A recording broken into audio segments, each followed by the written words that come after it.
Welcome to the Defend the Wild podcast. I'm your host, Alix, and I'm super stoked to have you join me for our 5th ever episode. I'm slowly easing into being a podcast host, and hopefully you are enjoying what we're putting out there. Thank you for being on this journey with us. Firstly, I would like to acknowledge the Darug people whose land this podcast was recorded on. I pay my respects to their elders, past, present, and emerging. Sovereignty was never ceded. This always was and always will be Aboriginal land. On today's episode, I am joined by a committed campaigner and dear friend, Alix Vince. Alix heads up the Coalition Against 1080 Poison, which is an initiative dedicated to banning the use of 1080 poison across the country. 1080 poison is a colourless, tasteless, odourless, water-soluble poison, which is deemed to be one of the most toxic substances in the world. It's indiscriminate and it has no known antidote. Australia is one of just 6 countries that continue to use it. This poison is used widely across the continent, often injected into meat baits that are then dropped into our national parks and other public lands. It is commonly used to target dingoes. Unsurprisingly, there are a growing number of people in our community whose companion animals have fallen victim to 1080 poison. Through the Coalition Against 1080 Poison, Alix provides support to families of people who have lost their beloved companions and helps them through the process of reporting it to the relevant authorities. Now, it's worth mentioning that 1080 poison campaigns are government sanctioned, and yet there is no government-led support services in place for people who are exposed to the trauma of watching their companions die a violent death due to 1080 poison. Instead, it has fallen to an NGO that do everything they can with the limited resources they have to pick up the pieces. I hope you enjoyed today's episode. You can find links to the Coalition Against 1080's website and social media pages in the show notes. Thank you for joining us. Thank you for coming on the podcast, Alix. You're very welcome. Yeah, it's good to have you. Yes, we're Alix squared today. And we're talking about 1080 today, which is pretty shit. Yes, to put it lightly. Yeah. 1080 is pretty shit. And I actually thought I would start this podcast by just having a little chat about, I don't know, our history with the dingo, because I feel like you've been kind of pivotal in my dingo journey. I remember a number of years ago now, I said to you, we will do a dingo campaign one day. A dingo campaign did happen. And that was like a pivotal moment. And then another pivotal moment was seeing a dingo in the wild in Northern Territory. And as you said before, the rest is history. Okay, so you've been working like tirelessly to raise awareness around the dangers of 1080 and the damage that it causes. You have been doing incredible work with the Coalition Against 1080. Can you tell me kind of how you got into the 1080 space, and was there a particular story that just like led you on this journey? Yeah, of course. Well, I've been involved in animal welfare, animal rights issues for going on a decade now. But within that period of time, I wasn't really aware of what was going on or what we were doing to wildlife in this country, because a lot of my focus was on farmed animals. Yeah. Like a lot of people that, work within this movement, yeah. That is a focus. I've had a similar experience. Yeah. So it all changed one day, and the reason that it changed was an email that I got. And the email was talking about this poison that I wasn't aware of. Like I said, being involved in the animal rights movement, I still had no idea what it was. And that really changed that day when I got that email, because there was a video attached to it. And the video really just broke me. It was devastating to watch what this poor dog was put through, simply because they came across a bait, consumed it as, any dog would, and died a horrifying death as a result. And the poison that was used in that bait is 1080, and we continue to use it today, more every single year. But that day changed me, and that's what led me to do whatever I can. And will continue to do whatever I can to make sure that this stuff is outlawed forever. Yeah. Wow. That's really full on. So you essentially had people that had a dog die from 1080 send you essentially what had happened to their dog for you to see that yourself. Yeah, exactly. Yeah. And that's a pretty, I guess, unique experience as well, because aside from people who are impacted by 1080 in that way, people don't actually see the impacts of how animals respond to that when they consume it. 100%. It's out of sight and out of mind, and they want it that way. They don't want anyone to see what 1080 does to its victims, because they would have the same reaction that I did, and they would be fighting to get it banned as well. So that's part of what, raising awareness is, showing people what pardon me, is actually happening. And yeah, you're right, that was a unique way to be thrust into this kind of space, but I'm grateful for it because I've been able to do what I've been able to do since. So understandable though. You do have those experiences, especially working in animal protection, where there's just certain things that just change you. Yeah. So can you tell me what 1080 poison actually is? Like, how did we come to use it? Why is it here? Yeah. So 1080 poison, its correct scientific or chemical name is sodium monofluoroacetate, but it's more commonly known as 1080 poison, and that's just the catalogue number. So it was the 10,080th chemical that was being trialled by scientists during World War II at the time. The reason that they were doing that is because, the stockpile of every other chemical that was being used had, rapidly depleted because of the war, and they needed other substances to kill, rats and rodents. So they went through a whole litany of substances, and 1080 was the 1080th of those. But in Australia, the reason, or one of the reasons or excuses or justifications that we continue to hear for its ongoing use is the fact that it's somehow natural, and that is a myth. It's quite a big myth, but at the same time, they're kind of peppered in with a bit of fact. So that's kind of how they get us. And yeah. So there's some native pea-producing plants that produce the natural chemical fluoroacetate, but they're confined to relatively small pockets of Western Australia. And the poison that we use in baits is industrially manufactured, but by people in PPE, because if they breathe it, get it on their body, that's basically a death sentence. So it's not natural. It's synthetic, and the argument that it is somehow natural is kind of like saying that workers from parks departments go around to trees and scrape off the peas from all the plants, and then they put those in the baits. It's just not what happens. I mean, and so that's part of the story. Yeah, wow. That native animals are immune, so that's because I have heard that sort of flying around in those kinds of spaces where people genuinely believe, oh no, there's native animals that are immune to 1080 poison. But something you actually brought my attention to is it's used in Tasmania to target specifically like macropods, right? Yeah. So Bennett's wallabies, possums, pademelons, they're not non-target animals. They are explicit target animals in Tasmania. So they deliberately, poison native species in Tasmania. And the reason why is, agriculture or forestry. And, they could feed on the saplings, they could cause damage to property. So, they have permits down there that, people can apply for, and then they can legally use 1080 to kill native animals. Yeah. The common theme really is like the native wildlife that belong here are in the way of some sort of human development or human economic thing, so we need to get them out of the way so we can get on with what we want to do. Yeah, definitely, I agree with that, but I would also say at the same time that after a period of time that just disappears. I mean, there's no development going on around the corner from here where we're sitting right now, which is Western Sydney. They still bait around the corner from here, so there's no development, there's no agriculture going on here. They bait in suburbia.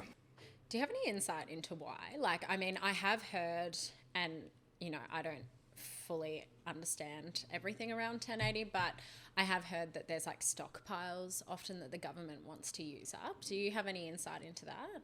There have been in the past. In Queensland, there was a lot of concern among pastoralists and other people within industry that the stockpile had run out in Queensland. Right. And that was an issue for a while, and I'm pretty sure it's still ongoing. I don't have an update on that, unfortunately. Yeah. But yeah, there have been cases where, state governments have stockpiled or, piled up a whole great, ton of 1080 and just, meted it out when necessary. Yeah. So what happens to an animal when they consume 1080, which is probably a pretty awful thing to have to describe, but... Yeah. Basically, it tortures them to death. There's really no way around that, because there is no antidote. Because once you ingest this poison, it is a death sentence. And at the same time, the victims have no idea. There's a lag between the stage that they ingest the poison, whether it be in a meat bait, a vegetable bait, or some other type of delivery device that they've concocted. There's a delay between the time that they eat it and between the time that they start to display symptoms and then when they eventually die, which is inevitable. But it disrupts the body's ability to produce energy. It basically starves the body of its ability to continue to work. It kills them by torturing them.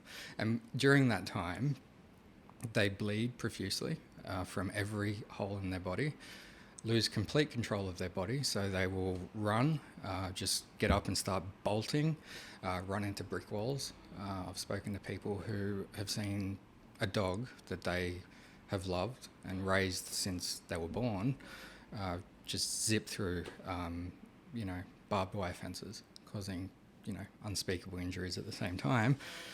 And other people who, they try to comfort the dog as they, start to go through the symptoms. They start to have seizures. They start to bleed from, they're everywhere.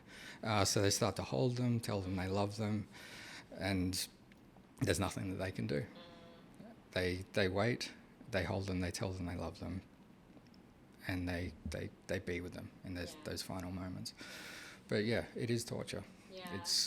And I guess that lag time, like possibly, and I could be wrong, the only thing that you would have hope of is that they've consumed it and then potentially like induce vomiting or something like that. Yeah. I don't even know if that is but that lag time would mean that you wouldn't even know that they've consumed it, because by the time they're displaying symptoms, it's too late. It is far too late. Yeah.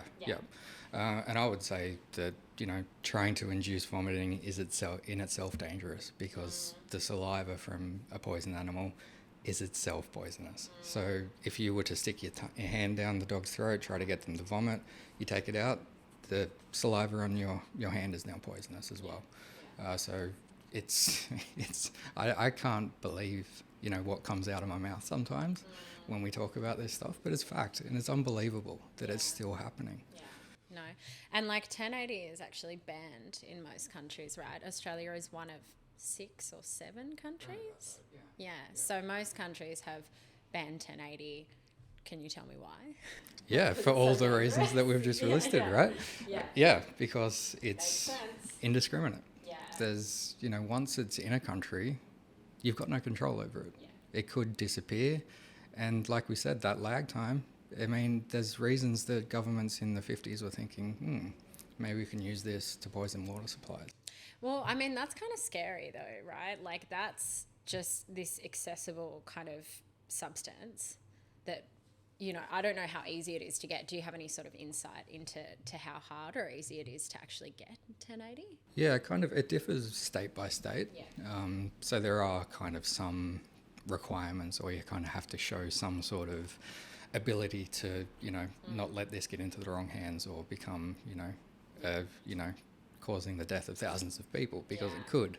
But in some, states like Queensland, it's incredibly easy to get your hands on this stuff. And you can even, once you get approved, you can even download a form, a PDF off the internet, write down someone else's name, and they can go and collect it for you. It just shouldn't be something that's easy to get, like what you were saying in terms of poisoning water supplies, because it is a tasteless odourless, water soluble substance, right? Yeah, one of the most toxic substances in the world. Yes. Yeah. And we're just like, you know what? We're going to make this kind of easy for people to get, and we're just going to trust that everything's going to be fine. Yeah. Yep. Pretty much. I mean, because there's no oversight after that point either. Yeah. As in how much is being put into the environment, how it's being used, how much is being spread in a certain area. Yeah. 1080 is used widely across Australia to target dingoes. It is obviously also used, as you were saying, to target macropods in Tasmania. Obviously, there's use of it to target cats and foxes. I guess, like, maybe people know it's used widely, maybe they don't. But can you give us some context about how widely? Like, I think most people would reasonably think that something like this couldn't be put into our national parks, but that's actually not true, right? No, not at all.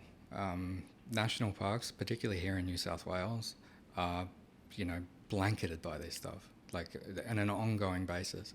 A lot of the signs that you might see at national parks, the warning signs, so they're legally required to put those up. At some national parks here in New South Wales, the signs, they're metal, so they're no longer, that core flute material. You are permanent. They're 100% there all of the time, and that's because the baiting goes on all of the time, and that's in a national park. They're like, we should invest in these signs because we keep having to put up these like core flute ones and they don't last long enough because we're just doing this forever. We're just going to do it forever. We actually were driving through Kosciuszko National Park a couple of weeks back and I saw multiple 1080 baiting signs, and I just thought, this is an environment where there are animals and ecological communities found nowhere else in the world, ones that are endangered, and we're putting 1080 into the environment. It just seems so backwards. Yes. Yeah, it definitely is. So can you tell me a bit about what the coalition actually does? I know you provide a lot of support to people who've been impacted by 1080. I know you obviously also do a lot of education and advocacy work. Can you give me a bit of background on the sort of far-reaching projects that you're working on? Yeah, so supporting families who have lost a loved one to 1080 has been kind of our guiding mission since we started. And that's why I started it, because at the time, I'd get, a few phone calls, and when we first started, and I'd start to talk to these families, and then I would, gradually become more and more kind of fluent in, the legal side of things, just the provisions that, need to be referred to and all of that kind of fairly dull stuff. But, talking to the families, part of what we do after, we've been contacted is we get all the information, we have a conversation with them, and then we take the case to the relevant authority or department. And what I was finding back then when we first started is when I would do this, each department or authority would say, no, that's not our responsibility. Every single one that I would talk to, and it'd be back and forth. Occasionally it'd be back, I'd be back at the same place that I started that morning after going through 3 or 4 other departments. Nobody wants to take responsibility. Nobody wants to take responsibility, but nobody even knows. Another department over there. Yeah, pretty much. And you're just going to keep going around in circles, right? And that's really frustrating. Of course. But imagine if that was a person who actually lost their animal. Yeah. You're going through grief, you're going through all the trauma, and that goes on for years and years. Sometimes it never ever ends. And to be in that type of position, trying to get justice for your loved one, and you're getting turned around, it's ridiculous. I just had this vision of Scott Morrison after the bushfires, and he was like, that's not my job. Yeah, that's you're going around to all these departments your government sanctioned poisoning campaign killed my companion. So that's not my job. Sorry. Pretty much. Yeah. And that really annoyed me. It made me so angry. Yeah. So that's pretty much where, we began. Yeah. It began with, just being traumatized, being so angry that, it just propelled, what we've been doing ever since. Anger is a good motivator. Yeah. So, yeah, I guess with the support you provide to families, you're saying you get in touch with different departments and take them through a process. In comparison to what you found originally when you would get like sort of sent around in circles, are you finding that the process is better now? Like, is there a department that you are contacting and they are going, okay, this is shit, this is actually my job, like, or is it just much of the same? No, it's much different. Okay. A lot of the departments are aware of who we are, Yeah. because we contact them quite frequently. So Sadly. they are, more on the ball now than Yeah. they used to be in that regard.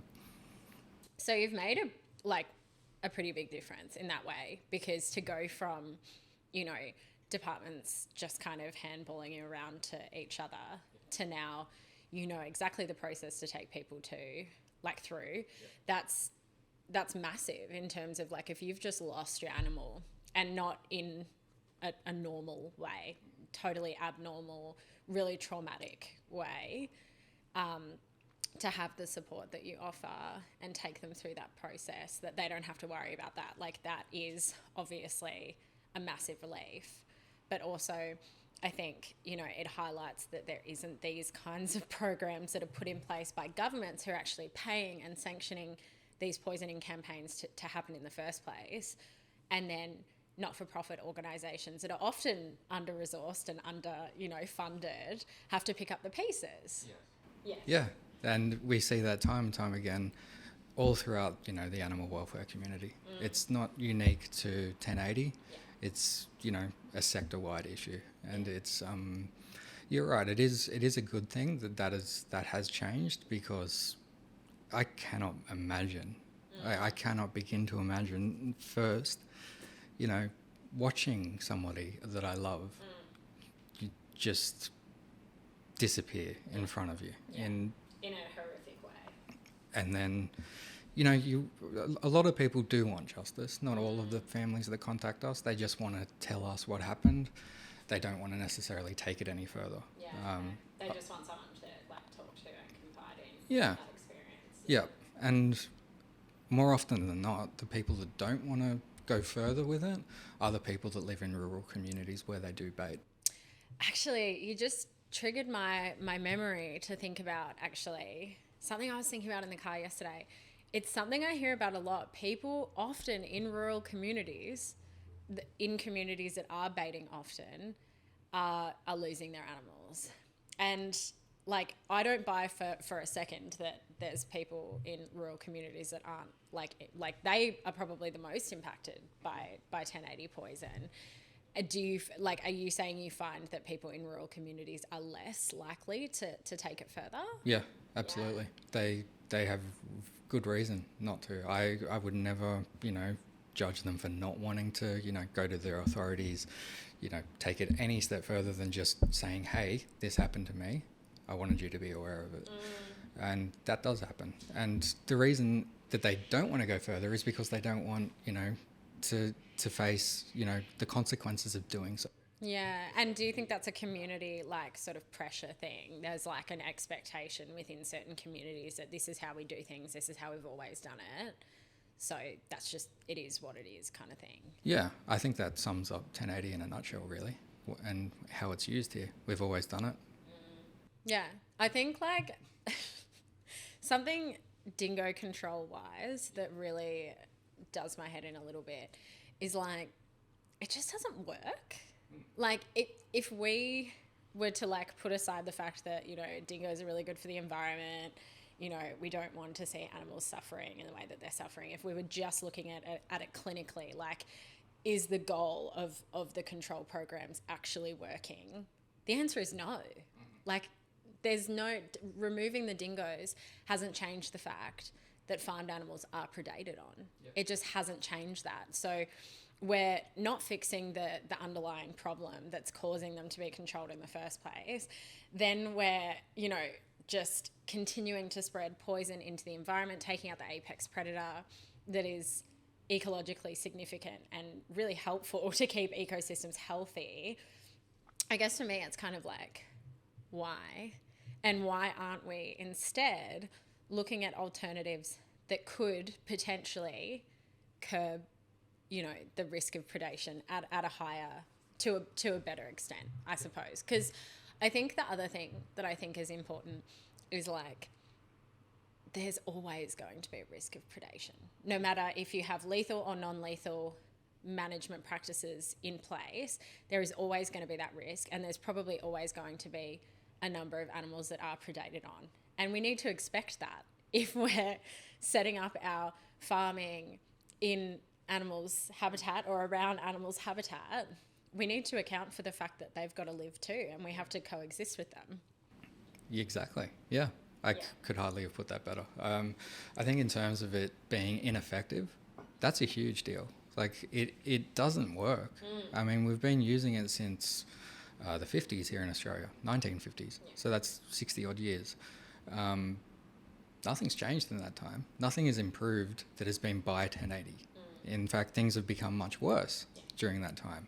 And I think you could easily make the argument that 1080 has a fairly large role to play in the fact that it has gotten much worse. Environmentally, we're going downhill.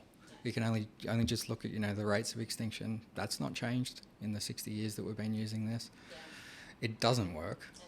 It really doesn't work. Some would argue it only causes problems. Some. I don't know why. I don't know why putting a tasteless, odourless, water-soluble, indiscriminate poison in the environment would have bad consequences. I just want to like go back for a second and talk about your work with people who have lost their dogs. Obviously, we've talked about the impact that it has on the people who have lost their animals, but that also would be a massive toll for one person, as in yourself, to be taking on like over and over and over again. Can you maybe talk about the personal impact that this work kind of has on you? Yeah, for sure. I agree.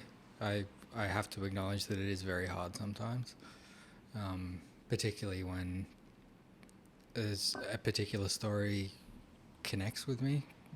They all do, but for some reason, particular people, particular animals just kind of stick in your heart. And yeah, that happens quite often. So it does get very difficult, and I just need to practice the self-care that, you know, that is such a big critical part for everyone that does the kind of work that we do. That's often not easier said than done, right? Yeah, is often not done, but is like super important that everyone, because I mean otherwise it's really easy to burn out. I 100% agree. I've been burnt out quite a few times, and you kind of, after, you know, learning the signs, I suppose, you kind of recognize that, okay, maybe I need to slow down for a little bit. And you know, giving yourself the time and the space to do that is not always easy either, because you kind of pull yourself away from it, and there's always work to be done when you get back. So that's something that I try to keep in mind. Yeah.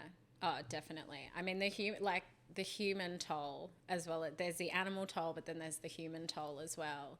And this is all stuff that needs to be considered when we're thinking about why are we using this poison? Why are governments continuing to allow these poisons to be used? The impact from a welfare perspective, from an emotional, mental perspective is incredible. Like, it's huge. Yeah, and you can imagine the amount of studies that are out there that look into how long it takes an animal to die from 1080 poisoning, for example. They go back to, you know, the 30s or 40s, those studies. The first study that I'm aware of that looks into the emotional impact of, you know, what losing someone to 1080 is like, it was only published last year. Yeah, wow. And that's it. I would highly recommend everyone having a look at it. If you search Adam Cardellini, he's at Deakin University. Check it out. It's important. That's, sounds like some really important work. You were talking about tests, as in how long it takes an animal to die from 1080. I'm assuming these are controlled tests, like in a lab. So people are intentionally giving animals 1080 and saying we're gonna see how long it takes for them to die. Yes. Yeah. And that still happens today. Right. Why? Because there's still no antidote. And so they're trying to find one? Yeah. they're not trying to find one necessarily for other animals. No. They're trying to find them for people. Yeah. I mean, and I think, you know, something that I find super concerning is, and of course the whole thing is concerning, but can you talk me through more about how humans can be impacted by 1080? Because obviously we know humans are not immune either. Yeah, no, of course not. We have warm blood, therefore 1080 is, you know, just as lethal to us as any other mammal. So yeah, for people, the people most at risk are the people that use it, you know, at the final end product stage. But before that, it's the people that manufacture it. And, you know, there's been quite a few, you know, instances of workers in manufacturing plants who have got very, very ill, nearly died after, you know, months of, you know, being in a coma from, you know, the plants that manufacture the poison that is inserted into the baits. Yeah, wow. Yeah. And I think actually you were telling me there are some studies that exist where people have actually used it to take their own lives as well. Yeah. Is that, yeah, maybe not studies, but instances? Yeah, there's been quite a few studies. Right, yeah, okay. Yeah. They're kind of centered in Asia. It's banned in Asia, 1080 poison. So it's illegally obtained and then used by people to commit suicide, unfortunately. That's terrible. Yeah. I know you've got a talk coming up at the Animal Rights Forum, which I'm assuming is covering all things 1080. And you were talking to me about the use of pests in language. And I think that's an interesting point to touch on, because I think when you say to your average person, oh, they're a pest animal, people's immediate sort of thought process in my mind would be, oh, it's a feral cat, it's a fox, it's an animal that is non-native to this country. But that's not true. Can you actually talk to us about what pest means when it's used? Yeah, definitely. I think pest is a really powerful word. It's, you know, only a couple of syllables. That's all it needs. One syllable. That's all it needs. And, you know, because think about it. When you hear that word, when you read it, when you know, type it, your brain goes off like it's automatic. You make all the connections, and they always end in one place, right? Yeah. That's not a good thing. It's never going to end well. It's always death. Because by using words like pest, we are kind of putting those animals into a position where they're a problem, right? Any animal that we call a pest, they're a problem for whatever reason that we want to say. But more than that, they're not just a problem, because what do we do with problems, right? We try to solve them. So that's kind of, you know, giving us, you know, the motivation to want to do something about it. And when it's a pest, we do whatever we want to them, right? Sorry, I don't know if I'm... You're allowed. Yeah, it just takes away anything, any kind of compunction we have about being cruel to them. That's, you know, reduced so far that it's gone. Yeah. Because you can, and it's not an exaggeration, you can do anything to a pest animal, and you will get away with it. Yeah. Yeah, and it's interesting because when you look at what pest actually means, pest is not a word to describe, you know, non-native animals. It's actually a word to describe an animal who is causing some sort of nuisance to human development or way of life or whatever, you know, human interests, yeah. And so we categorise in Australia kangaroos as pests. They're obviously a native animal. They've been here for millions of years. And, you know, they are categorised as a pest because they graze where cattle and sheep graze. And then you've got dingoes, who are also a native animal that have been here for thousands of years. They are also put into the category of pests. So I think that's probably a really common misconception with the use of the word, because I think so many people would say, oh, if you're saying pest, it must be because they're not native or something like that. And I think that is a really interesting thing, because we have native animals that are categorised in the same way. So it's literally just, if you're causing a nuisance to human interests, whether that be agriculture, mining or forestry or development. Or people just don't want you there. Or you just, yeah, I mean, like bats, hey. Yeah. I actually don't know if I often hear people call bats pests, but then again, I don't actually live anywhere where bats are kind of living alongside humans. But I also know up in far north Queensland, there's a lot of sort of human developed areas that have a lot of bats, and they want them dispersed, they want them left, they don't want them left, they want them to go, they want them to leave. Because, you know, people think they're a bit smelly, or like, you know, they're just really annoying, or they like poo.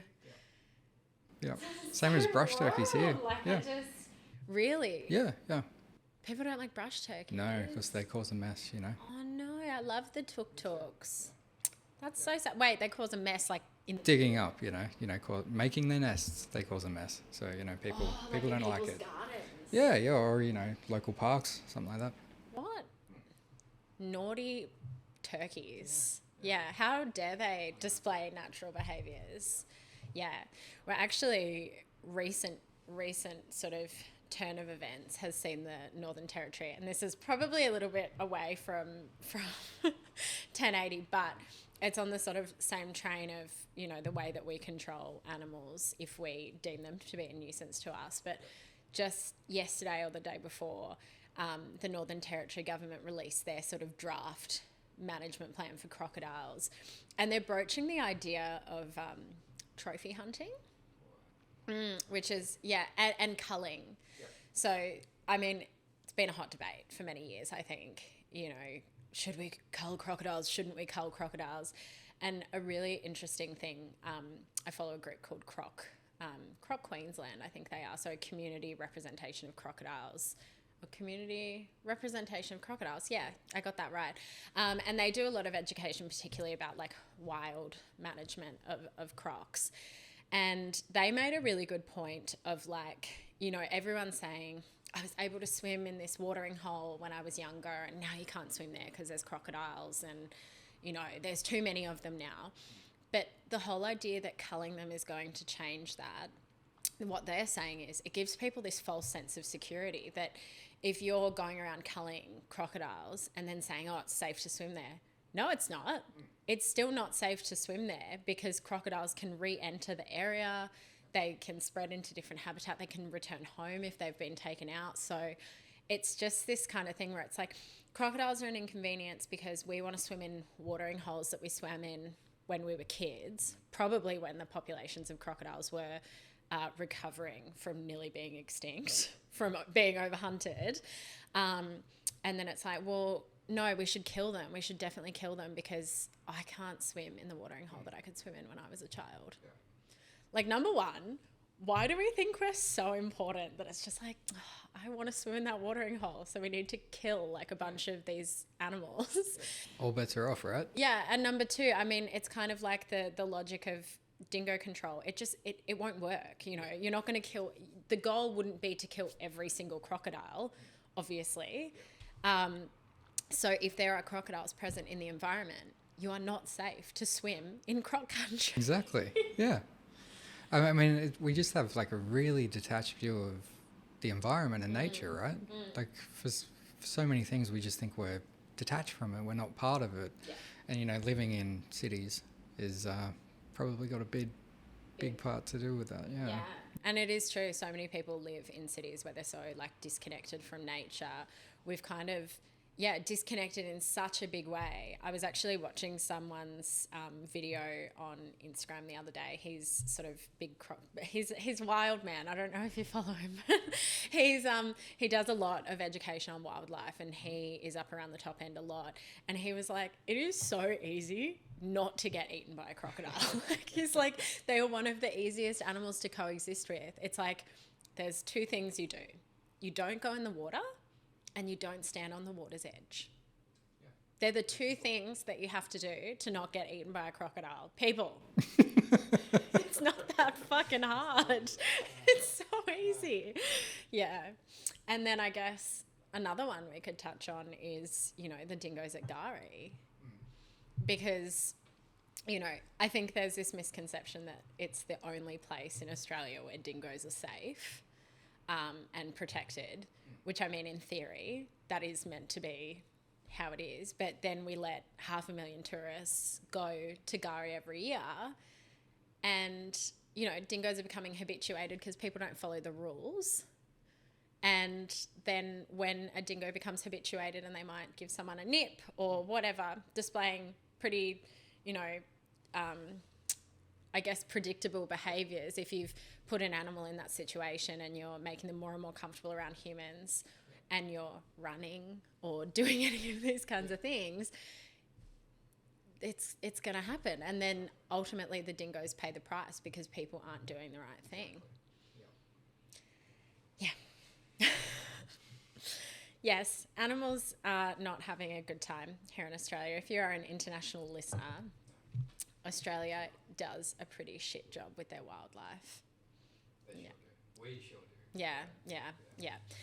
Yeah. So I'd love for you to tell me where everyone can follow your work. And also, actually, maybe before you do that, can you tell me what's next? Is there any like secret source we can get let in on, or no? There's a few things that we're working on, kind of early days, but we should be able to release something fairly soon. And the idea of it is going back to where we started, just to give people all of the information that they need for, you know, their local community. So that's coming soon. Yeah, and I think that's such a good point because education will lead to conservation, I think, and, you know, changing the way we do things. Because I think most of the things that we're doing that we're getting horribly wrong with wildlife management is hinged on the fact that most people don't actually understand the truth.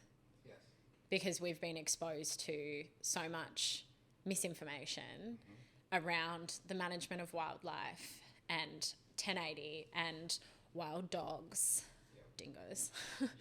I think really those kinds of control mechanisms rely on people being unaware of what the truth is. So I think it's really good work to be trying to break through that. Yeah, absolutely. I still talk to more often than not, people are unaware of what it is. People that are aware of what it is, most of the time they think it's already been banned. So it's interesting because I think you're kind of like working in this space, like you were saying before, when you're working in this kind of sector, you maybe do sometimes take for granted what people outside of that space know and what they don't know. Because I guess for me, you know, I know about 1080 now. A lot of people that I know about 1080, but you're right. Like most people who are just like living their lives in the city or in suburbia probably have never heard of it before. Yep, definitely. Yeah. And that's what it comes back to, awareness raising, right? Because if you're at a point where you can walk past 5 people and 3 of them don't know what this is, you got a lot more work to do first. Yeah. Actually, I want to quickly touch on one other thing before you give us the handles to follow. I remember a while back, actually, you sent me a photo and it was pretty sobering. It was a photo of a 1080 poison warning sign with a children's playground in the background. Can you tell me a little bit about that photo? Because I remember looking at it being like, huh? Yeah. That's 5 minutes from where we were sitting right now. Yeah. Cool. Yep. That's good. So it's a fairly small reserve in Western Sydney.